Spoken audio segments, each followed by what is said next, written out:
To Brian and Rachel's surprise, the little kid act worked like a charm. Megan's mom just couldn't say no to the eager little girl. So they swallowed their pride and repeated the act for their moms. Brian had the toughest job because they'd decided his place would be the best location to go to as he was an only child.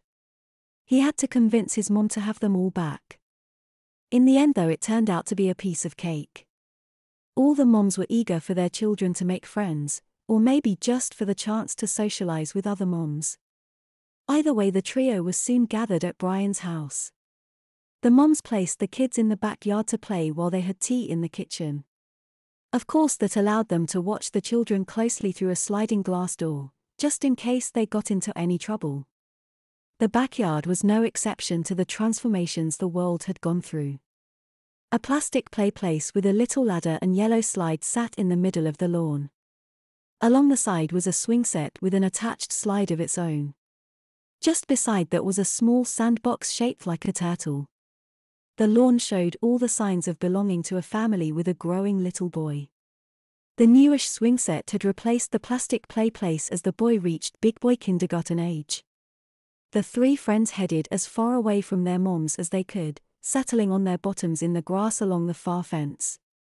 Brian and Rachel hadn't even bothered to remove their backpacks and now dropped the bright cartoon bags beside them. "So, what's the plan?" Megan asked Rachel as soon as they'd Saturday. "What plan? Why are you asking me?" she retorted. "Well, I dunno, Rach, maybe because you're always the one with a plan," Megan huffed.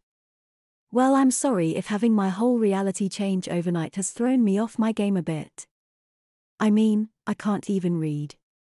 No, worse, I can't even recognize the alphabet. How do you expect me to come up with a plan to fix that?" Okay, we need to stay calm," Brian reminded them. "Now I don't know how this happened, but the only thing we can do right now is accept it and try to go with the flow." "You go with the flow, I've had it with being treated like a kid," Rachel snapped. "I'm tired, I'm dressed like an idiot and I'm hungry. But if I go in there and ask for something to eat, all I'll get is fussed over and fed like a baby." "Well, maybe there's something in here we can eat," Brian suggested, opening the zipper of his Thomas the Tank Engine backpack. Brian rummaged through the pack, finding only crayons, a coloring book and a leather-bound copy of Catcher in the Rye. All three gasped as the book fell onto the grass. Brian picked it up tentatively, as though it might burn him. He felt the leather in his hands, looked over the worn book. It was completely unchanged. "What is that doing here?"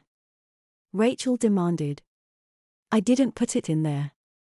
I swear I haven't seen this since last night," he insisted. "So it just packed itself in your backpack all on its own then?" Rachel scoffed. "Maybe it did," Megan interrupted ominously.